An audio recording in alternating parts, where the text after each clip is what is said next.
Bonjour à tous, écoutez, je suis ravie de vous retrouver dans le Sound Podcast, un podcast qui est vraiment une initiative que j'adore réaliser. C'est un moment de partage avec vous, un moment d'introspection sur moi-même et sur mes expériences de vie que j'aime partager avec vous. Donc aujourd'hui, j'avais envie d'échanger sur les gens qui sont entrepreneurs, à savoir comment on fait pour concilier la vie qu'on peut avoir au quotidien, notre vie sociale, avec la vie d'entrepreneuriat.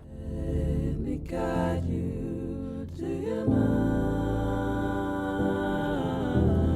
Let me guide you to your mind, to your mind.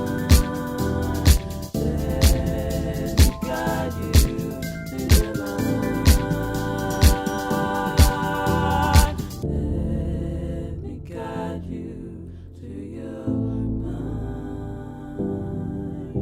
Pour l'entrepreneuriat, la première chose que je voulais aborder avec vous, c'était d'échanger déjà sur les difficultés d'entreprendre. C'est vrai qu'en fonction du pays dans lequel on se trouve, c'est pas toujours évident de se dire qu'on va monter sa boîte pour plusieurs raisons. Déjà, il peut y avoir le courage, on a envie, on est motivé, mais on n'a pas le courage, qu'on se dit que ça va être difficile. Après, il peut y avoir la peur, clairement, la peur de l'inconnu, la peur de se dire que on ne sait pas comment on va se payer. Soit vous décidez d'être entrepreneur en quittant éventuellement une structure dans laquelle vous étiez en tant que salarié, ça peut arriver. Soit vous êtes entrepreneur directement en sortant de vos études, ça peut arriver aussi. Soit d'autres cas, peu importe. Chaque personne qui a décidé d'être entrepreneur a finalement pris un risque qui est plus ou moins mesuré, mais un risque quand même. C'est une aventure en fait, l'entrepreneuriat. C'est également un choix de vie, au-delà même d'être un choix professionnel.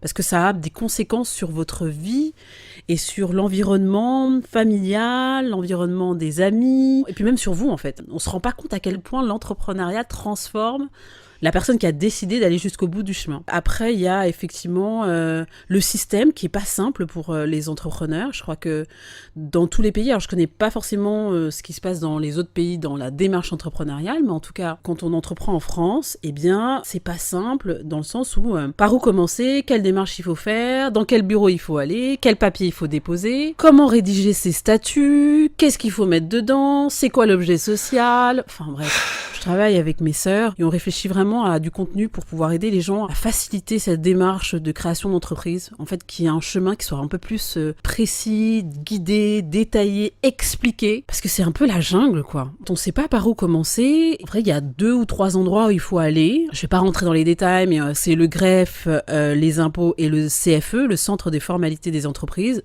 Vous allez dans ces différents bureaux et a priori, avec les bons papiers, vous déposez votre boîte. Après, pour les auto-entrepreneurs, c'est beaucoup plus simple. Heureusement, merci. Si vous tapez sur le site internet devenir auto-entrepreneur, vous tombez sur tout un tas de sites qui n'ont pas forcément à voir avec la démarche de réaliser une ouverture de société via un site internet, parce qu'il y a un site internet.gouv qui existe qui normalement permet de déclarer une auto-entreprise facilement. Mais comme il y a plein de sociétés qui se sont créées sur le fait d'aider les auto-entrepreneurs à monter leur boîte, quand vous tapez ces mots-clés sur internet, vous tombez pas sur la bonne info. Globalement, c'est le chemin du combattant.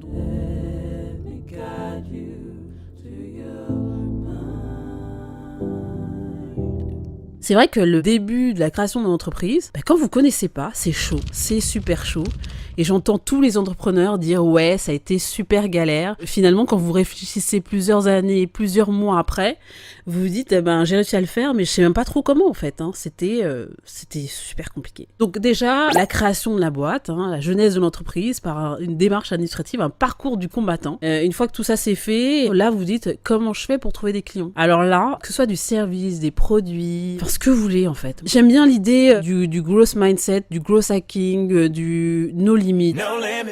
En fait, tout est possible. Donc en vrai, on s'en fout du produit que vous vendez ou du service que vous voulez vendre. C'est qu'est-ce que vous y mettez comme histoire, qu'est-ce que vous racontez dedans, quel est le storytelling, pourquoi vous êtes arrivé à faire ce produit, qu'est-ce qui va faire que vous allez créer un lien avec vos futurs consommateurs. Et là, il y a un vrai game. Pour moi, c'est vraiment... Alors, pas forcément l'expertise du sales, parce que le sales, le vendeur, le commercial pur, qui a cette capacité à pouvoir plutôt échanger avec le consommateur au fur et à mesure des expériences. Je pense pas que ce soit un truc qu'on acquiert comme ça, honnêtement. Quand on est chef d'entreprise, on doit tout faire soi-même. Et le premier truc, c'est qu'est-ce qu'on va vendre ? à qui on va le vendre et comment on va le vendre. Moi, je suis coach en développement personnel et formation en management et dans les métiers de la vente. C'est quelque chose que j'apprécie vraiment de transmettre à toutes les personnes qui veulent être accompagnées dans cette démarche de comment devenir le meilleur vendeur de sa boîte. Sachant que dans sa propre boîte, au début, on est seul. Donc, on doit tout faire soi-même. Et c'est vrai que moi, quand j'ai monté ma boîte, le petit avantage que j'avais quand même, c'est que déjà, je viens d'une famille de commerçants. Donc, je pense que ça s'est transmis assez facilement dans mes gènes. Et ensuite, j'ai toujours été au contact de l'entrepreneuriat, tout le temps, via mon père et ma mère, parce que mon père a plusieurs entreprises depuis plus de 20 ans et que du coup, je suis baignée là-dedans. Donc, ça paraissait assez normal. Et puis ensuite, j'ai bossé pendant un moment et j'avais une fonction quand même de commerciale qui est pas aussi intense que celle que j'ai aujourd'hui. Entre-temps, j'ai appris beaucoup de choses et je me suis rendu compte que même j'étais nulle en vente, en vrai. C'était beaucoup de blabla, mais j'avais pas de technique. Donc, je suis allée regarder ce que faisaient les meilleurs vendeurs. Je suis allée lire les meilleurs livres sur la vente. Beaucoup de contenu américain. Notamment un mec qui s'appelle Zig Ziglar. Et ouais, quand j'ai lu son livre, je me suis dit, waouh. On pourrait dire qu'il dit rien, très honnêtement. Mais en fait, c'est un mindset. C'est un état d'esprit, quoi. Quand vous commencez une boîte, très honnêtement, je vous invite à aller regarder tous les contenus qui existent sur la vente. Comment on vend un produit. Et même, j'irai plus loin, comment on crée une expérience utilisateur. Bon, aujourd'hui, ça s'appelle l'UX, donc c'est un peu un truc geek. Mais en vrai, si on part sur plus de simplicité dans l'explication de ce que c'est comment la personne se sent, ce que je disais tout à l'heure, connectée à votre produit, parce que j'ai l'impression que vous êtes sincère. Vous devez être sincère d'ailleurs, si vous voulez que ça fonctionne. Vous allez proposer autre chose, en fait. Une expérience. Voilà, c'est ça.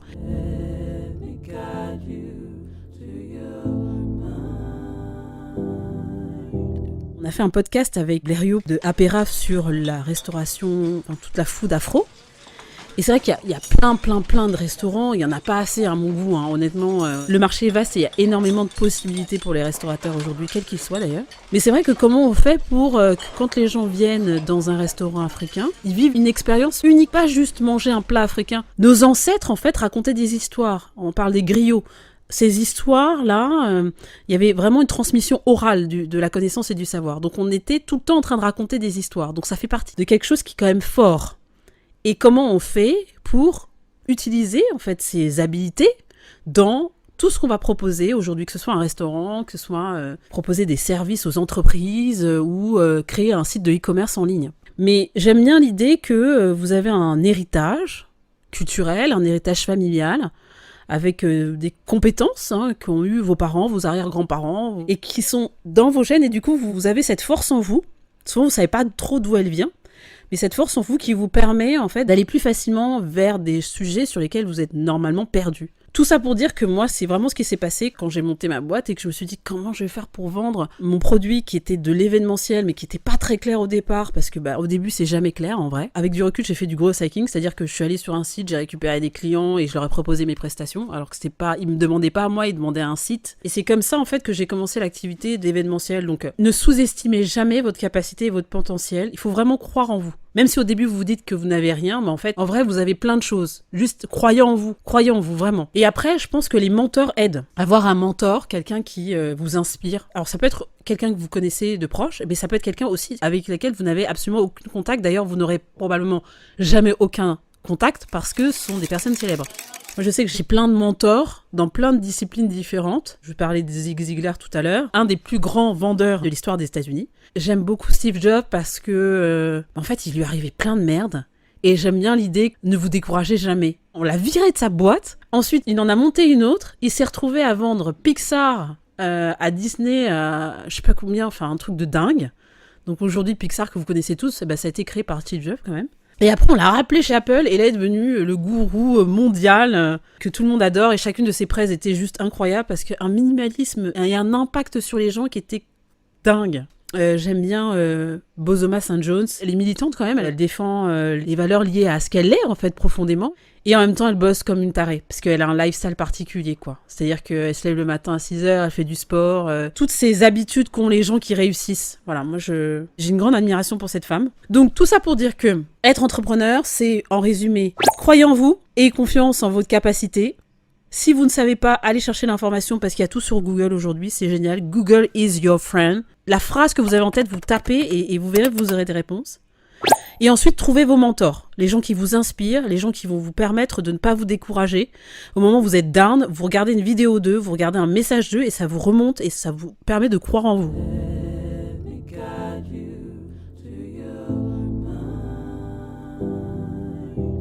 Autre chose encore, n'écoutez pas trop les conseils des gens. Alors ça va vous paraître fou ce que je vais vous dire, mais en vrai, l'entrepreneur est quelqu'un qui a une vision, il a une idée d'un truc, et parfois les gens trouvent ça complètement dingue, et ils lui disent même, ouais, mais en fait ton truc ça marchera pas. Et je peux vous envoyer des millions de vidéos de gens à qui on a dit, mais ton truc ça marchera pas, et qui aujourd'hui font des podcasts, font des vidéos sur YouTube, et expliquent que, à ce moment-là, il y a un truc qui était plus fort qu'eux, ils ont pas écouté les gens, ils ont fait ce qu'ils avaient à faire. Donc, n'écoutez pas trop votre environnement, vos amis, vos potes qui ont toujours plein d'idées, plein de conseils. Ne pensez pas en fait que leur point de vue est forcément vrai. En vrai, votre point de vue n'est pas plus vrai que le leur. À partir de ce moment-là, qui a tort, qui a raison, on ne sait pas. Mais moi, je sais qu'aujourd'hui, j'écoute mes intuitions très très fortes, qui ont grandi avec l'âge. Très honnêtement, l'âge et l'expérience. Donc, c'est pas forcément un truc qu'on a tout début, mais je vous invite à travailler là-dessus. Donc du coup, je médite, je fais du sport. J'essaie de mettre dans mon quotidien des habitudes qui me permettent d'avoir un rythme de vie qui soit très très structuré, pour me permettre de concentrer mon énergie de création et tout ce que je vais demander à mon cerveau dans la journée, qu'elle soit la plus précise possible dans mon objectif et dans la destination dans laquelle je veux aller avec l'entreprise. Une fois que tous ces fondements sont posés, vous vous battez en fait pour créer du chiffre d'affaires. Je crois que c'est le nerf de la guerre, comment on fait du chiffre d'affaires. Une fois qu'on fait du chiffre d'affaires, comment on monte une équipe, comment on sélectionne les gens. Moi, je sais que je me suis trompée plein de fois. Des gens qui sont venus bosser, on se dit ouais, c'est cool, c'est bon, c'est la bonne personne. En fait, pas du tout. Et puis on apprend de ses erreurs. Je crois que c'est fondamental. Vous allez vous planter, c'est pas grave. Je disais à ma fille hier, qui faisait un exercice de maths, mais tu sais, tu vas te tromper plein de fois dans la vie, en fait. Et si tu te trompes, c'est pas grave. Donc tu peux pleurer là si tu veux, mais en vrai, c'est pas grave. Et moi, c'est pas moi qui vais t'engueuler parce que t'as fait un truc faux. Je vais juste dire de prendre une feuille et de recommencer. Donc là, c'est créer le mindset de l'échec versus on se relève et on recommence. Ça veut pas dire qu'on doit avoir que des échecs. Pour le coup, dans l'entrepreneuriat, c'est une aventure. Donc on va monter la montagne, puis à un moment donné, la montagne va s'écrouler, puis on va peut-être tomber dans un ravin, et en fait, le ravin, il sera hyper profond, et on va trouver le moyen de remonter, on va mettre des cordes, et on va demander de l'aide, et il y a des gens qui vont nous tirer, et puis on va se tirer tout seul à un moment donné. Donc il faut accepter ce chemin-là, qui est semé de quelques embûches. Alors c'est pas que plein d'embûches, mais c'est semé d'embûches, et il faut pas avoir peur, en fait. Si tu tombes, tu te relèves. Donc c'était l'enseignement que j'avais envie de transmettre à ma fille et que je vais transmettre à tous mes enfants parce que c'est vraiment important. Donc vous, entrepreneurs, tombez, relevez-vous. Tombez, relevez-vous. Et si à un moment donné ça va pas, entourez-vous peut-être de gens qui ont vécu, qui vivent la même expérience que vous, avec qui vous pouvez échanger avec beaucoup de sincérité et beaucoup de transparence, et dans lesquels vous allez faire des partages d'expériences en fait. Et c'est ça qui est vachement bien, c'est que quand on est entouré d'entrepreneurs qui n'ont pas peur de dire « Ouais, putain, là, c'est chaud, on n'arrive pas à se payer, ça fait des mois qu'on essaye, le produit fonctionne pas, c'est la merde et tout, blablabla. » Vraiment, si vous pouvez être entouré de gens comme ça, ce sera beaucoup plus simple, vous aurez moins l'impression d'être une merde, excusez-moi du terme, mais je me rends compte à quel point, en fait, je vais regarder beaucoup de contenu de gens qui ont réussi aujourd'hui, mais qui avaient fail avant, et du coup, je relativise. Et je me dis, ok, bon, c'est le chemin qui compte, pas la destination finale. Donc, crois en toi, Sandra, tout va bien aller.